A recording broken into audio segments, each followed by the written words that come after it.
wabarakatuh.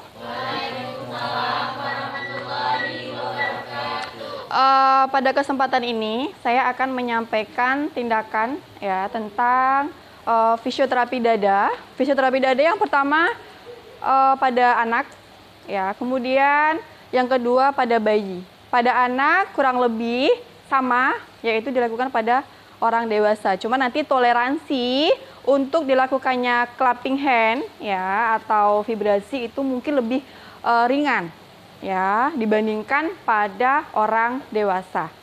Nah, fisioterapi dada itu adalah suatu tindakan membantu pasien yang tidak mampu atau kurang mampu mengeluarkan dahak atau sekret. Nah, dalam fisioterapi dada itu ada dua tindakan atau gerakan pasien yang bisa kita latih kepada pasien. Yang pertama adalah postural drainase. Ada yang pernah dengar postural drainase? Postural drainase apa? Lupa? Oke. Postural drainase adalah pengaturan posisi pasien disesuaikan dengan di mana letak sekret atau dahak pada lobus-lobus paru atau lung. Ya, disesuaikan dengan gaya gravitasinya. Oke. Kemudian yang kedua adalah gerakan clapping hand atau perkusi dan vibrasi. Clapping hand ya atau perkusi adalah seperti ini. Tangannya, posisinya membentuk huruf C. Ya, membentuk huruf C. Kemudian kita clapping hand-kan atau kita perkusikan kepada pasien setelah posisi pasien yaitu postural drainase sesuai dengan letak lobus atau sekret di mana dia pada parunya yang ada sekretnya. Oke, itu dilakukan selama 1 sampai 2 menit untuk clapping hand ini atau perkusi. Setelah itu, dengan posisi yang sama postural drainase tadi, ya misalnya kita sudah dapat satu posisi pasien misalnya. Sudah kita lakukan perkusi atau clapping hand selama 1 sampai 2 menit. Selanjutnya adalah dilakukan vibrasi. Vibrasi adalah menggetarkan atau penggetaran ya. Kalau pada pasien dewasa atau anak yang bisa toleransi itu tahan terhadap pukulan. Pukulan dalam arti itu tindakan ya, clapping hand dan vibrasi tadi itu bisa dilakukan dengan tangan perawat atau petugas. Namun kalau misalnya dia pada bayi itu mungkin kurang toleran ya, itu bisa digunakan alat yaitu bisa dengan sikat elektrik ya, sikat gigi elektrik nanti dicolokkan kemudian kita letakkan pada bagian paru yang mana ada sekretnya. Dia akan rontok. Tujuan vibrasi adalah untuk merontokkan sekret yang menempel pada lobus-lobus paru. Dilakukan pada saat vibrasi ya, dilakukan pada saat pasien ekspirasi atau mengeluarkan nafas atau menghembuskan nafas. Itu untuk vibrasi selama 2 sampai 3 menit. Ya. Oke, itu tindakan-tindakan yang ada pada fisioterapi dada. Jadi fisioterapi dada itu adalah tindakan penggabungan antara postural drainase ya, yaitu pengaturan posisi dan perkusi vibrasi. Tuh. Kemudian kalau pada orang dewasa atau anak yang bisa menerima instruksi, setelah kita lakukan fisioterapi dada, itu dilakukan batuk efektif. Ya, untuk membantu menstimulasi, mengeluarkan dahak dengan cara batuk produktif. Ya, nanti kita latihkan setelah fisioterapi dada, batuk efektif. Kemudian, kalau pada bayi, fisioterapi dada pada bayi, setelah kita selesai melakukan fisioterapi dada, kita lakukan tindakan yaitu suction. Namun kita untuk di sini nggak praktek suction ya, karena untuk materi suction mungkin sudah didapatkan pada pertemuan sebelumnya dengan dosen tim yang lain. Oke. Kemudian mungkin pendahuluan, introduction Ibu akan menyampaikan sedikit tentang fisioterapi dada. Tadi sudah ya, tujuannya adalah untuk membantu mengeluarkan dahak. Kemudian indikasi apa sih atau pada pasien apa sih yang sesuai dilakukan tindakan fisioterapi dada. Yang pertama adalah mengembalikan fungsi paru. Jadi pada pasien yang terganggu fungsi parunya itu kita kembalikan fungsinya ya, untuk pernafasan, fungsi dasar paru untuk pernafasan yaitu pertukaran gas, ya, keluar masuknya gas O2 dengan CO2, kemudian menstimulasi atau membantu atau merangsang batuk produktif, ya. Kemudian yang indikasi yang terakhir adalah pada penyakit-penyakit yang misalnya mengganggu paru, pneumonia, ya, pneumonia atau adanya cairan-cairan pada rongga paru. Kemudian bisa juga pada atelektasis. Apa atelektasis? Kebocoran pada paru. Kemudian bisa bronkiolus. Ya, radang pada bronkiolus atau bronkus tapi dia ada radang. Ya, kemudian sistis fibrosis atau gangguan pada paru tapi dia sudah keturunan, ya, terkait dengan adanya dahak yang menempel atau sekret yang menempel pada lobus-lobus paru. Itu indikasi yang boleh dilakukan maksudnya, ya. Nah, sekarang kontraindikasi apa sih poin-poin yang tidak boleh dilakukan fisioterapi dada pada pasien?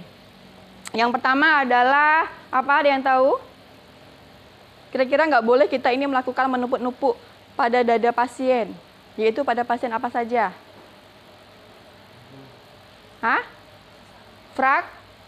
Rib fraktur atau fraktur iga, ya, parunya, iganya sendiri yang mengalami fraktur. Bagaimana kita mau melakukan fisioterapi dada, terutama untuk pengaturan posisi dan perkusi serta vibrasi? Nggak boleh kita melakukan itu. Kemudian yang kedua, hemoptisis atau batuk darah, ya, nggak boleh juga kita lakukan. Karena kalau misalnya fisioterapi dada nanti ujungnya adalah melatih batu efektif, melatih setelah kita rontokkan nih sekret, bayangkan ya, sekret kita rontokkan dari paru, kemudian terakhir kita rangsang, kita stimulasi untuk mengeluarkan dengan batuk produktif. Kalau dia batuk darah atau pasiennya ada riwayat batuk darah, bayangkan kalau kita stimulasi dia akan batuk tapi bukan sekret yang keluar, justru darah. Itu kontraindikasi yang tidak boleh dilakukan pada pasien ini. Kemudian metastase, ya, atau penyebaran CA, kanker. Nah, itu misalnya pada daerah-daerah tertentu yang terkait dengan pelaksanaan tindakan ini, dia ada metastase, ya nggak boleh, ya, nggak boleh kita lakukan. Nah, kemudian koagulopati atau gangguan pengentalan darah yang mana itu nanti akan menimbulkan penyumbatan, ya, pada paru sehingga akan terganggu pertukaran gas atau koagulopati namanya, gangguan pengentalan darah. Itu kontraindikasi yang tidak boleh dilakukan pada pasien tersebut. Oke, kemudian hal-hal yang perlu kita perhatikan pada saat atau pada saat melakukan tindakan fisioterapi dada atau post atau setelah, ya, maksudnya setelah dilakukan tindakan ini yang perlu kita perhatikan. Yang pertama tentunya lihat secara umum, ya, kondisi apa? Tanda-tanda vital dulu kita perhatikan. Bagaimana kondisi pasien? Jangan sampai pasien dalam kondisi sesak. Tentu untuk yang fisioterapi dada adalah pasien-pasien dengan yang indikasi penyakit paru, ya, bisa PPOK misalnya. Namun kalau kita masuk ruangan, kita mau melakukan tindakan tersebut yang tadinya mungkin tidak sesak. Ketika kita masuk tiba-tiba pasien sesak nafas. Apakah boleh kita memaksakan tindakan tersebut? Nggak boleh, ya. Nggak boleh. Salah satu tanda vitalnya tidak stabil, yaitu sesak nafas atau pernafasannya. Perhatikan juga yang lain, ya, nadi, suhu, tekanan darahnya. Sebelum kita melakukan tindakan ini, kita cek dulu di dokumentasi pasien seperti apa. Normal semua? Oke, bisa. Kemudian kita pada saat melakukan kita juga lihat atau monitoring pernapasan pasien. Misalnya pasien pada saat kita melakukan dipasang oksigen nasal kanul misalnya, ya, kita lagi melakukan nih, lagi tengah-tengah melakukan, lagi postural drainase mengatur posisi pasien. Ternyata pasien nggak nyaman dengan posisi yang kita atur dan tiba-tiba itu menimbulkan sesak. Stop, ya, jangan dilanjutkan, berhenti dulu, ya, toleransikan dulu pasien, kondisikan nyaman dulu pasien, baru kita lanjutkan. Yang perlu kita perhatikan selanjutnya adalah toleransi atau ketahanan, ya. Toleransi itu artinya ialah ketahanan pasien terhadap tindakan yang kita lakukan, terutama terhadap tadi clapping hand atau perkusi, atau vibrasi. Ya, jangan kita paksakan, apalagi kalau pada bayi itu biasanya tergantung ya, kalau badannya kecil atau prematur atau bayi yang kecil sekali, itu tidak harus dengan seperti ini, tidak semua tangan, kedua tangan kita ya, tapi bisa dengan jari bahkan. Ketuk dengan jari, kayak perkusi, kayak pemeriksaan fisik perkusi. Ya, tergantung toleransi tadi, tergantung toleransi pasien. Kalau pasien kira-kira masih bisa kita melakukan perkusi dengan seluruh tangan, ya nggak masalah, nggak apa-apa. Ya, itu. Kemudian lakukan juga amati juga kondisi pasien tadi, amati terkait dengan alat-alat yang terpasang pada pasien, terutama infus misalnya, NGT misalnya. Nah, fisioterapi dada biasanya pada pasien yang tidak terlalu terpasang banyak alat lah. Kalau dia terpasang monitor, ventilator, nggak mungkin kita lakukan ya. Paling tidak nanti biasanya pasien-pasien yang urgent gitu. Kalau ini adalah pasien yang bisa kooperatif artinya nggak masalah dengan badan dia ketika kita lakukan tindakan itu. Ya, paling hanya pasang oksigen, pasang infus, boleh. Jangan sampai kita melakukan, oh ganti posisi, ketarik infusnya, lepas. Ya nggak boleh, itu berarti tindakan kita tidak benar atau menimbulkan ketidaknyamanan pada pasien, bahkan membahayakan pasien, infusnya sampai lepas. Kemudian, jelaskan dulu secara ininya, komplikasi. Apa sih Bu akibatnya kalau kami lakukan ini? Yang terjadi pada pasien itu apa? Yang pertama adalah bisa terjadinya tidak normalnya saturasi oksigen atau desaturasi. Ya, desaturasi oksigen artinya berapa saturasi oksigen normalnya? Saturasi oksigen berapa normalnya? 98%. Ya. Bisa desaturasi, nggak normal, bisa drop dia. Itu komplikasinya. Ya, kemudian bisa lebih parah lagi fraktur. Kalau dia fraktur, tetap kita lakukan tadi, injury. Ya, bisa menyebabkan luka pada langnya, pada parunya. Kemudian bisa menyebabkan mungkin saja aspirasi, ya, atau aspirasi itu masuknya lendir, justru masuknya lendir ke dalam lang atau paru yang lebih ke dalam lagi. Ya, kalau posisi postural drainasi yang kita berikan tidak benar sesuai dengan gaya gravitasi. Oke. Nah, bisa kita mulai. Yang pertama adalah kita mau mencoba dulu fisioterapi dada pada anak dulu ya. Pada anak dulu, kita anggap anak ini adalah usia-usia sekolah yang bisa menerima instruksi. Ya, nanti untuk pada bayi kita coba berikutnya. Yang pertama, langkah pertama adalah mengatur posisi atau namanya postural drainase. Ya, sebelum itu tentu kita siapkan dulu peralatannya. Peralatannya antara lain ada stetoskop, ya, stetoskop, kemudian ada Nere Beacon, ada ini apa namanya?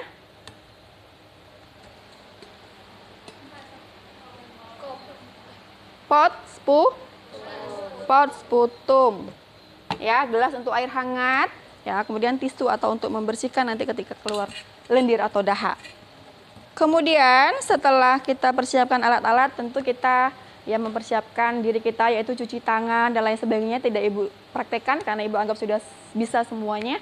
Kemudian kita mengunjungi pasien. Setelah itu masuk ke prosedur awal. Prosedur awal tentunya kita lihat pasien, sesuaikan dengan misalnya salah satunya adalah instruksikan sebelumnya kepada keluarga pasien atau pasien itu sendiri untuk memakai kaos, ya, kaos yang tipis, artinya biar kita mudah untuk mengidentifikasi di mana letak sekretnya. Ya, kemudian setelah itu kita lihat, kita perhatikan apakah pasien perlu atau riwayat pasien itu dirawat perlu untuk diberikan bronkodilator atau tidak. Bronkodilator itu apa ya? Pada pasien-pasien yang gangguan dengan paru, dia untuk mengencerkan dahak ya atau meluaskan bronkus, itu biasanya dibantu dengan obat yaitu namanya bronkodilator. Ya, nanti kalian bisa lihat ketika dinas di ruangan paru atau KMB, itu bisa dengan inhalasi, ya, itu yang dimasukkan obatnya adalah bronkodilator. Untuk membantu mengencerkan atau meluaskan bronkus sehingga encer sekretnya mudah dikeluarkan. Apakah ada riwayat itu? Perlu diberikan atau tidak? Ya. Kemudian setelah itu kita dekatkan alat dulu ke pasien.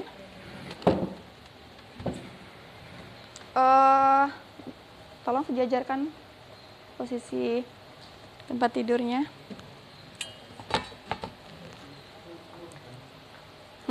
Disejajarkan. Yang pertama, untuk mengetahui di mana letak sekret, ya, bagian paru, lobus paru sebelah kanan ada berapa lobus? Sebelah kanan. Ada berapa lobus? 3. Paru kanan itu kita bagi 3. Lobus atas, tengah, lobus bawah. Kemudian sebelah kiri, ada berapa lobus? 2. Ingat itu ya. Paru kita ada 1, tapi ada pembagian lobusnya. Sebelah kanan ada 3 lobus, sebelah kiri ada 2 lobus. Selanjutnya, maaf ya. Nggak nampak ya. Boleh mendekat atau berdiri boleh. Berdiri boleh. Boleh, silakan berdiri. Kan nggak nampak Ibu meriksa ini ya. Silakan berdiri boleh atau mendekat sini boleh.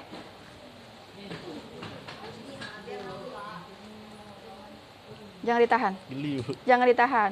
Nampak nih kamu nahan.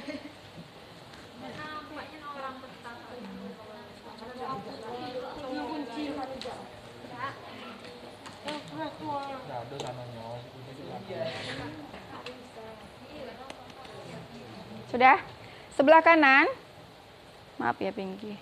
Oke, kita raba sampai bagian paru. Ada yang mau mencoba boleh. Nih batasnya. Tapi kalau dia nahan, nampak nih, nggak ada batasnya. Nggak usah ditahan, keras. Nah, lemes aja, rileks. Nah, sambil perhatikan kondisi pasien ya, apakah dia sesak, kita mau melakukan tindakan ini. Oke, kita bagi 3. Dari apek, ini apek namanya. Apek atau paling atas ya, tengah, kemudian bagian bawah. Kemudian, nih paru atau iga sebelah kiri. Kita bagi 2. Ya, untuk pembagian lobusnya. Oke, kemudian yang pertama langkah sebelum kita melakukan posisi atau pengaturan posisi postural drainase, kita lakukan cek dulu. Cek dulu di mana letak sekret. Untuk melihat sekret itu apakah di lobus kanan, ya, atas bawah, atau kiri, ya, atas bawah. Kemudian atau belakang. Belakang sama Bu, sama. Belakang sama ya, belakang sama. Kanan 3 lobus, kiri 2 lobus. Oke, biasanya ini per lobus boleh atau per rongga iga boleh, ya. Tapi biasanya kalau pada PPOK atau pasien yang mengalami gangguan pada paru itu biasanya sudah ada hasil ronsen yang menunjukkan bahwa itu sudah nampak di mana letaknya. Tapi untuk memastikannya, ya silakan lakukan pemeriksaan. Misalnya ya, nanti tetap kita coba untuk semua posisi. Ada 6. Oke. Dah, kita anggap karena semua posisi mau kita coba ya. Kita anggap ya semuanya ada. Semuanya ada sekret. Yang pertama, pengaturan posisi. Jika sekret terletak pada posterior, ya, segmen upper lobus. Apa? Pelan-pelan Ibu. Posterior segmen upper lobus. Posterior apa? Posterior belakang. Segmen belakang. Upper lawannya lower. Up atas, ya. Lobus, ya lobus. Ya, berarti posterior belakang, segmen belakang, lobus atas, kanan dan kiri. Kita bicaranya kanan kiri langsung ya. Oke, posisi pasien berarti kalau dia bisa menerima instruksi kita persilakan untuk duduk, boleh di kasur, boleh di kursi. Oke, Bapak, silakan duduk. Oh, anak ya. Anak. Oke, posisi duduk sudah. Rileks. Kemudian kita anjurkan untuk memeluk. Hadap serong ke sana. Nah, mundur. Mundur. Nah. Sini. Biar Ibu. Nah. Anggap ya anak-anak, pasien anak ya. Kemudian peluk sampai dia membungkuk, posisi membungkuk. Nah, kira-kira udah belum? Kalau 4 bantal, coba peluk ke atas. Peluk.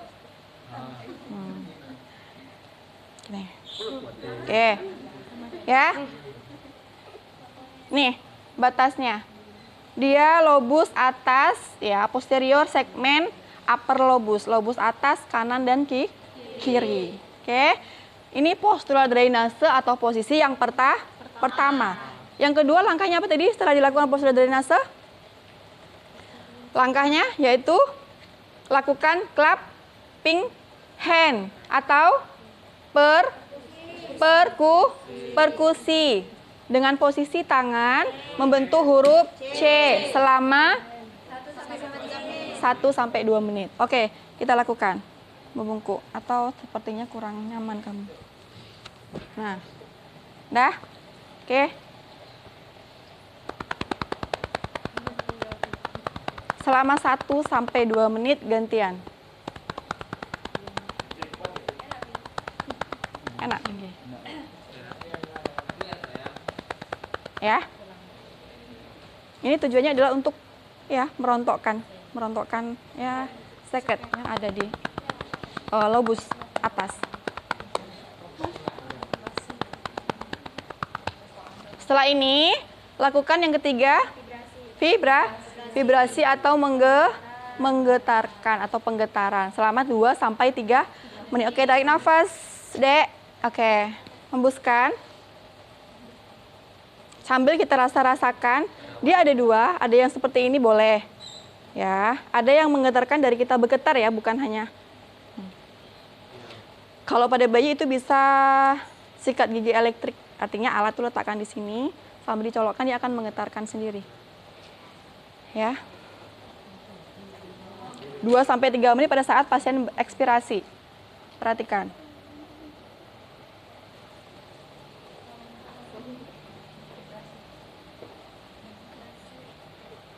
Vibrasi. Ya. 2-3 menit. Oke. Kemudian posisi yang kedua, jika sekret terletak pada anterior segmen upper lobus. Ambil. Kok bawah? Anterior. Berbaring lagi. Berbaring. Oke. Kemudian segmen anterior upper apa? Atas. Tinggikan tolong, Gi. Lobus. Lobus atas, depan, kanan, dan kiri. Lagi. 45 derajat. Lagi. Terus kayak tadi.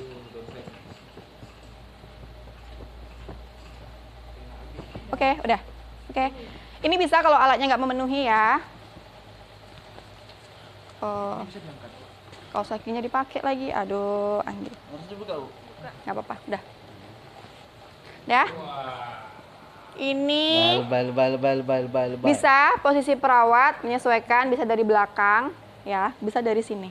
Yang penting dia adalah bagian lobus atas, depan, kanan, dan kiri. Oke.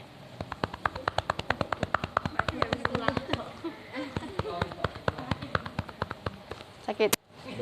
Nggak apa-apa sakit. Makanya tadi ya ada kontraindikasi yang kira-kira pasien tidak toleransi ya perhatikan. Kita kekencangan dalam melakukan juga diperhatikan. Oke. Tarik nafas. Hembuskan.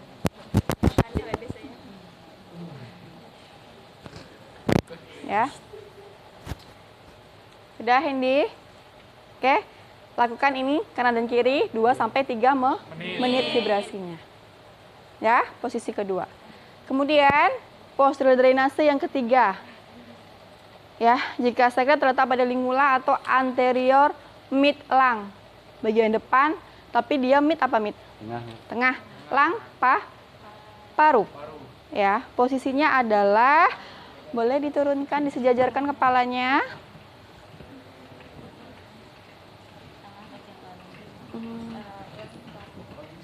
Angkat dulu kepalanya. Oke. Pasien menghadap ke kiri om belakangnya ibu. Nurut aja sama ibu. Agak mundur dikit, mundur, angkat badan. Ini taruh di bawah nih. Iya, ditindih sama Pinky.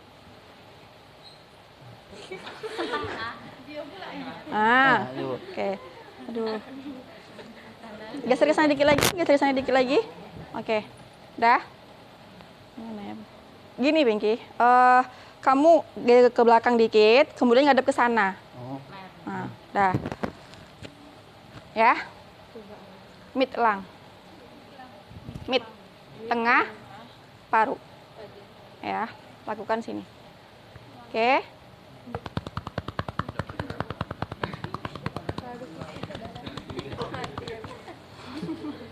Ya. Dah, kemudian lakukan vibrasi. Tarik nafas, hembuskan. Kan kerasa, ya. Yang di sininya juga pas dia mengeluarkan kerasa.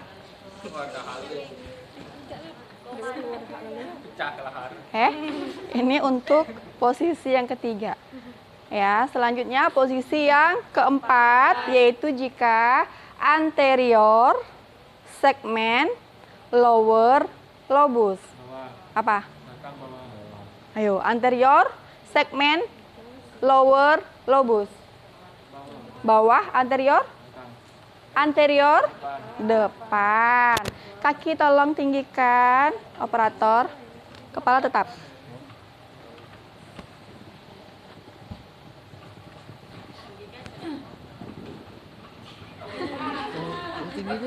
Nggak apa-apa, memang.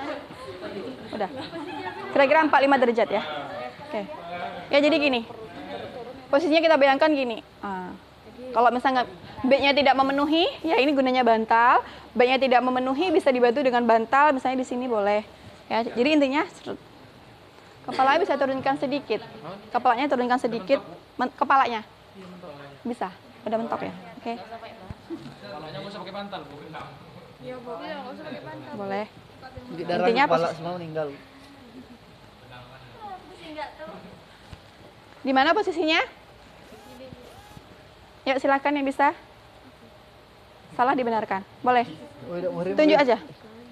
Nggak apa-apa. Ini kita belajar ya. Lobus bawah. Belajar, Den. Anterior segmen atau depan. Segi dua. Sini bawah. Atas. Bawah. Ini untuk kanan. Ya, bawah. Sama.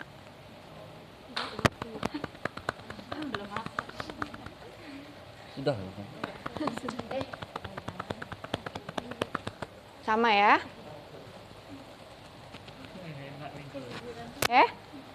Untuk lobus anterior bawah, depan, kanan dan kiri.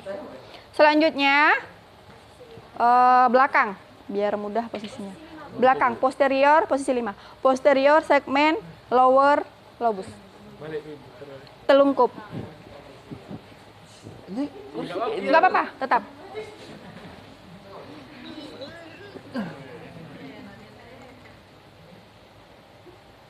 Kalau pada bayi perhatikan ya, perhatikan pernapasan pada pasien anak pun juga ya, toleransi pasien terhadap pernapasan. Jangan sampai dia, ya kita sibuk melakukan ini cuman hidungnya kepempet alas kasur.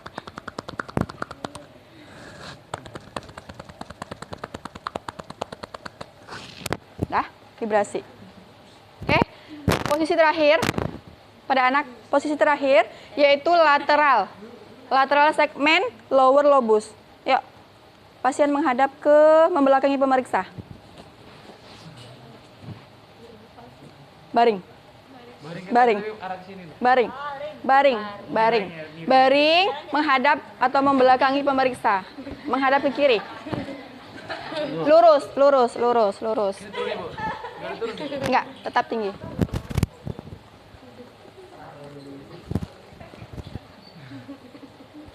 Dah. Ya, samping. Pelan kok, siapa? Pinky, taruh. Dah. Terus saat ekspirasi. Oke? Paham ya? Untuk kembalikan posisinya untuk anak ya yang bisa menerima instruksi. Ya. Selesai dilakukan postural drainase, perkusi dan vibrasi. Halo, Pak. Oh, pasien. Dah. Kita lihat kondisi secara keseluruhan. Bagaimana? Oke, baik, sehat, nggak ada masalah. Selanjutnya kita lakukan untuk menstimulasi mengeluarkan batuk, yaitu batuk efektif. Ya, ada yang bisa melakukan batuk efektif? Ya, oke, pasien silakan duduk. Dah, jika bisa duduk, kalau enggak kita bantu dengan bantal di belakangnya, ya, toleransi.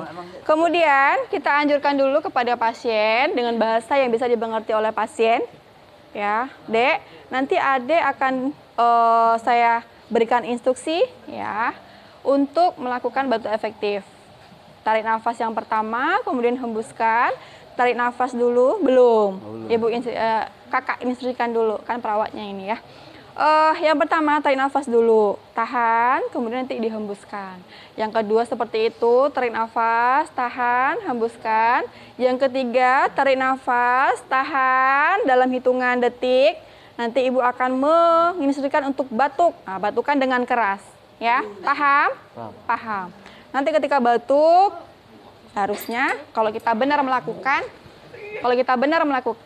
ya, dia akan keluar dahaknya dan kita tampung dengan pot sputum. Oke, siap? Adek? Oke. Yuk, tarik nafas, tahan. Dalam hati kita ngitung ya. 1, 2, 3. Hembuskan lewat mulut. Ya. Sekali lagi, tarik nafas lewat hidung, tahan. Rasakan sampai ke paru. Hembuskan.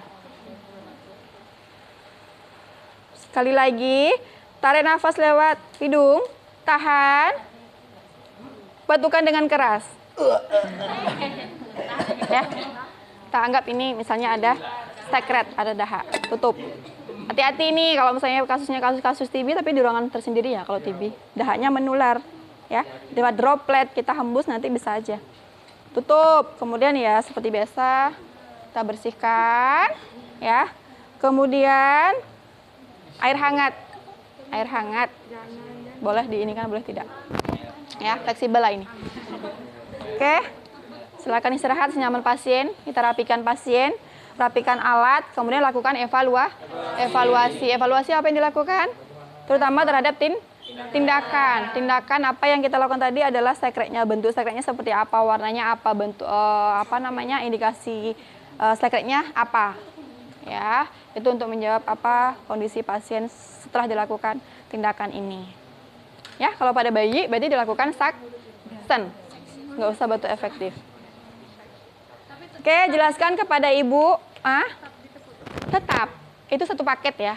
Artinya fisioterapi dada itu adalah satu paket tindakan gabungan antara postural drainase dan perkusi vibrasi. Nggak boleh dilepas-lepas, dipisah-pisah. Kalau dilepas-lepas boleh, tapi itu namanya bukan tindakan fisioterapi dada. Oke, ini untuk anak yang bisa menerima instruksi. Selanjutnya, silakan turun.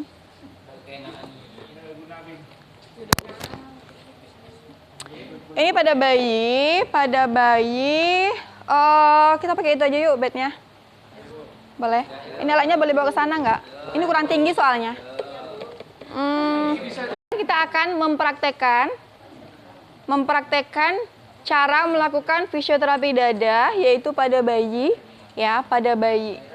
Pada bayi, kenapa dilakukan, Bu? Karena memungkinkan, ya, pada bayi itu juga terjadi gangguan-gangguan fungsi paru atau memproduksi sekret, ya, paru dalam meningkatkan fungsinya.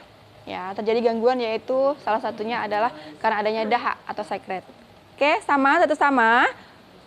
Fisioterapi dada dilakukan dengan 3, yaitu postural drainase dan dilanjutkan dengan perkusi vibrasi. Nah, tetap untuk bayi itu ada 6 posisi sama. Yang pertama adalah anterior segmen lower lobus. Upper lobus dulu. Ya, anterior segmen upper lobus, dari atas aja dulu kita. Nanti yang bawah sama aja semuanya, tergantung di mana letak. Bu, kalau misalnya pasien itu hanya terletak di bagian bawah depan saja bagaimana? Ya sudah, nggak usah dicoba semuanya ya. Ya. Kalau pasien hanya terletak sekretnya itu setelah kita lakukan pemeriksaan stetoskop, ternyata sekretnya hanya pada lobus bawah kanan saja, Bu. Ya udah, berarti kita melakukan postural drainase, pengaturan posisinya itu ya jangan semua dicoba. Ya, paham maksud Ibu? Paham ya? Berarti kalau misalnya dia sekretnya terletak di lobus bawah kanan. Ya, lobus bawah kanan. Sebelah kanan lobus bawah. Posisinya seperti apa? Gravitasinya. Ya, biarkan dia mengalir ke atas. Kan dia mau keluarkan lewat batuk. Jadi seperti ini. Ya, atas bawah sama. Oke. Untuk lobus paru sama, yang sebelah kanan 3 ya, lobus bisa per iga atau per rongga paru. Dilakukan pemeriksaan stetoskop atau per lobus boleh. Ya. Kalau dia ada sekret pada paru atau pada rongga paru, apa bunyi nafasnya? Rongki. Ya. Lanjut, posisi pertama yaitu anterior segmen, ya, depan, segmen depan, upper lobus, lobus atas. Tetap sama, tinggikan posisi bayi. Tentu kalau misalnya satu orang perawat, ya bagaimana caranya supaya bayi tidak mengalami injuri atau cedera yang berlebih. Kita perhatikan posisi bayi. Ya, ganjal bantal misalnya makanya minta bantal yang kecil. Ya udahlah, nggak masalah. Ya, yang jelas perhatikan toleransi bayi terhadap kondisi, tetap sama. Tanda-tanda vital, oksigenasinya kita perhatikan. Kenyamanan pasien. Ya, kalau pasien dari yang tadinya diam, tiba-tiba rewel, nangis, gelisah, berarti itu ada sesuatu yang mungkin membuat dia tidak nyaman. Atau bahkan pengaturan posisi kita itu bermasalah, sehingga pasien menjadi nggak nyaman. Oke? Anterior, depan. Berarti sini ya. Anterior. Kanan dan kiri, sama. Kalau dia toleransi terhadap tepukan tangan kita, lakukan dengan cara yang sama seperti orang dewasa. Tapi kalau dia tidak toleransi atau bayinya kecil, lakukan mungkin dia dengan 2 atau 3 jari. Ya. Tergantung toleransi pasien. Kalau dia toleransi, bayi sebenarnya kan nggak sekecil ini juga ya.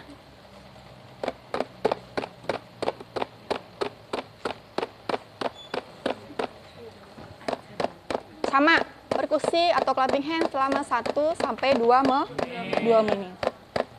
Vibrasi 2 sampai 3 menit. Kita perhatikan karena dia nggak bisa menerima instruksi, kita perhatikan tarik nafas, perutnya pada saat dia menghembuskan, vibrasi. 2 sampai 3 menit. Dah. Kemudian posisi yang kedua yaitu posterior segmen upper lobus. Apa? Posterior belakang, segmen belakang lobus atas. Karena bayi ini susah, kita berikan instruksi, kita bantu dengan yang pertama, jika dia terletak di bagian left atau kiri belakang lobus atas. Kita pegangi kepala yang non-dominan, tangan kita yang non-dominan, ya, yang sebelah kiri. Kemudian yang sebelah kanan yang akan melakukan tindakan clapping hand atau perkusi. Ini kan karena kaku ya, karena pantom. Tapi kalau bayi yang lentur, astagfirullah. Nah ini salah satu, perhatikan ini ya. Karena ini kaku, jadi nggak bisa kita paksa. Ini kan kita susah nih gini-gini, sesuaikan.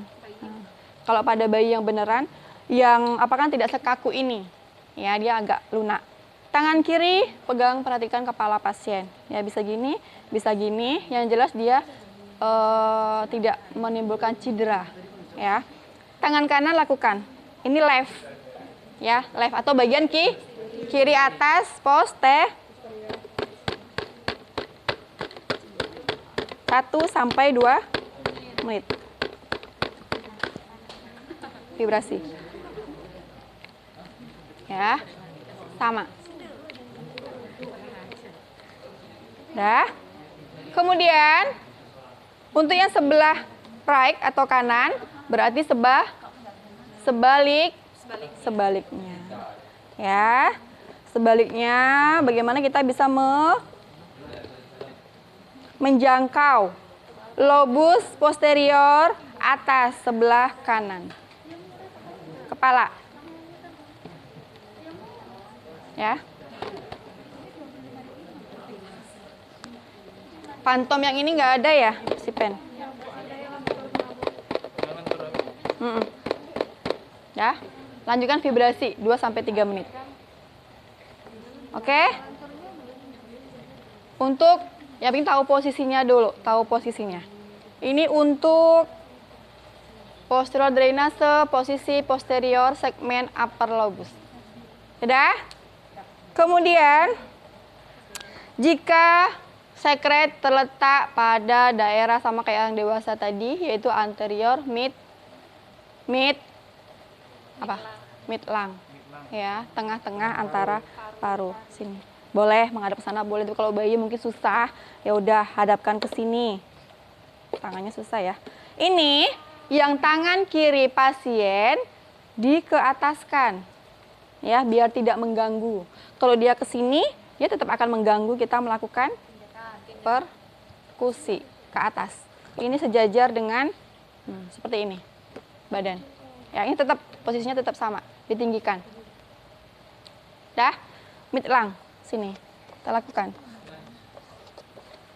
Ya, tengah-tengah paru. Perkusi, vibrasi. Oke. Selanjutnya anterior segmen apa? Bagian bawah, lower. Ya, low, bawah. Lower lobus. Ya, ini sebenarnya agak tinggi lagi kakinya dibandingkan dengan posisi yang pertama kedua tadi karena dia memang di bawah letaknya, memang bukan seperti ini ya. Sama kayak yang anak tadi. Ya, di sini. Lobus bawah. Supaya dia ke atas. Posisinya seperti ini. Ya, kalau sendiri sesuaikan. Kalau berdua mungkin petugasnya akan lebih mudah untuk melakukan. Dah? Oke, sama ya, perkusi dan vibrasi. Kemudian lateral atau samping. Miringkan. Samping lower. Ya. Samping bagian paru. Tetap sama. Terakhir, yaitu apa? Yang belum? Sama dengan dewasa. Bagian posterior, bawah, kanan dan kiri. Ini kepalanya miring.